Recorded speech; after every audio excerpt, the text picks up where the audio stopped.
In 1943, a Bank of England note reached London after passing through a British bank in Morocco. The paper, watermark, Britannia, and signature all looked genuine. Then a clerk checked the serial number against a leather-bound ledger. The record said a note with that exact identity had already been paid. The forgery had not been exposed by its paper on printing. It had been exposed because its identity had been used twice. The nearly flawless note had been made inside a Nazi concentration camp by Jewish prisoners whose precision helped determine how long the SS considered them useful. How do you survive when your best work helps the regime holding you prisoner, but failure could take away the only reason it keeps you alive? The operation had not begun with prisoners. It began with a plan to use British money as a weapon. The pound was trusted far beyond Britain. It paid for goods, settled international accounts, and carried the Bank of England's reputation across borders. That trust made it valuable. It also made it a target.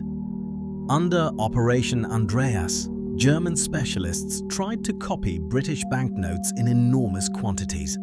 The plan was to drop them over Britain, let people spend them, and fill shops and banks with money nobody could trust.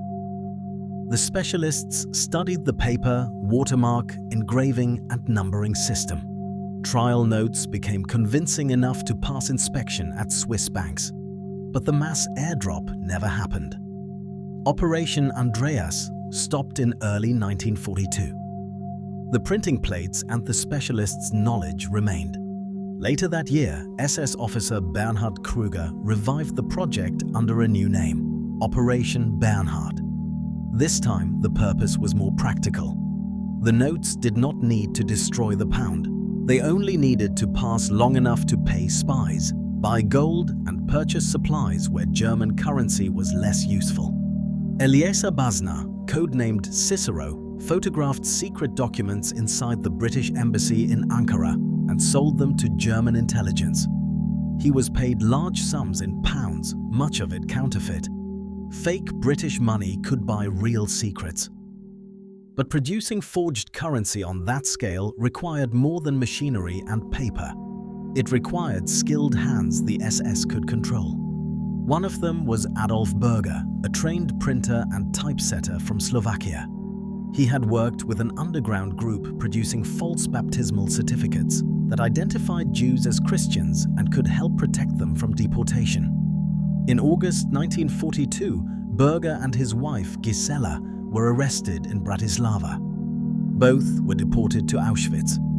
Gisela was murdered at Auschwitz-Birkenau. Berger survived. In 1944, the SS selected him for the secret counterfeiting workshop at Sachsenhausen concentration camp near Berlin. He was now forced to use the same skill for the regime that had deported him and murdered Gisela. Krüger had concentration camps searched for Jewish prisoners who understood printing, engraving, graphics, banking, or paper. In total, 142 men were assigned to the operation and isolated in blocks 18 and 19 at Sachsenhausen. Their conditions were less brutal than those of most prisoners in the camp. They had single beds, wore civilian clothes, and were allowed to grow their hair. This was not protection, it was maintenance. Behind the wire, men who could not leave their blocks were producing money intended to cross borders. The SS needed precise work. Illness, failure, or the end of the project could remove the only reason it had kept them alive. The British notes looked deceptively simple. Black ink on one side of white cotton rag paper, Britannia in one corner, and the chief cashier's signature below. But that simple design hid around 150 small security marks. Some looked like tiny printing flaws, and each denomination used them differently. To copy them, the prisoners studied large quantities of genuine notes. They engraved Britannia, copied signatures, and helped perfect paper with the correct watermark, color, and feel. A design could look perfect and still fail if the paper felt wrong in a banker's hand. By late 1944, the workshop was operating in 2 shifts. Yet each new note had an obvious problem. It looked too new, fresh enough to betray itself. Groups of prisoners passed the banknotes from hand to hand, rubbing them with dirt and sweat. They folded and refolded them. They pinned the corners as bank clerks did when collecting bundles. British names, addresses, and numbers were added to imitate marks gathered during normal circulation. The prisoners were forced to give each banknote the appearance of a life already lived, while their own lives depended on the result. Finished notes were sorted by quality. The best could be used by agents or exchanged in neutral countries. Others were reserved for less demanding transactions. Visibly flawed notes were destroyed. Secret production records show nearly 9 million banknotes with a face value of more than £135 million. That number describes what was printed, not what entered circulation.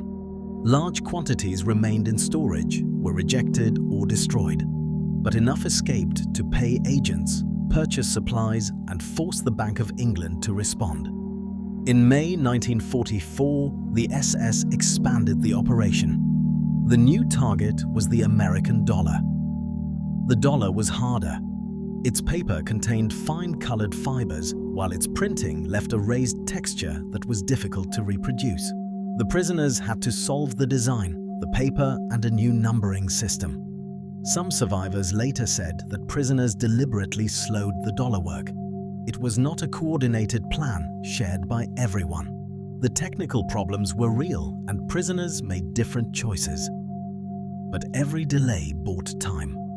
By early 1945, the workshop had produced only a small number of trial $100 notes. Mass production never began. In Britain, the counterfeit found in 1943 had already revealed the operation's weakest point. A convincing note could copy the appearance of a genuine one. It could not safely reuse a recorded identity. Once the scale of the threat became clear, the Bank of England withdrew every note above £5. For nearly 2 decades, it issued nothing higher. A new £10 note did not return until 1964, and later high-value notes carried more complex protection. Operation Bernhard did not collapse the pound, but it forced the bank to change the notes people could use and, eventually, how those notes were protected. By February 1945, Nazi Germany was collapsing. The workshop shut down, and the prisoners were moved from Sachsenhausen through camps in Austria, finally reaching Ebensee. The presses never restarted. The SS destroyed records and dumped crates of counterfeit money and printing material into Austrian lakes, most famously Lake Toplitz.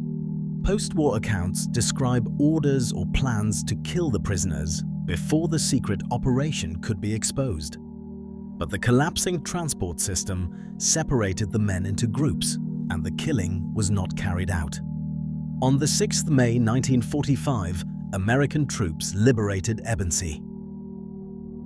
14 years later, wooden boxes containing counterfeit notes were recovered from Lake Toplitz. The lake became the center of treasure stories and repeated searches for whatever else the SS might have hidden there. But the surviving men were the more important evidence. Adolf Berger returned to printing after the war. He later wrote about the counterfeiting workshop and spent decades speaking to students about the Holocaust. The note that reached London had been exposed because its identity had been used twice. The men who made it had been kept alive for one reason. Their skill was still useful to the SS. They were never given a clean choice between resistance and collaboration. Usefulness kept them alive. It never made them safe. For more true stories about the money that changed history, subscribe to Money Stories.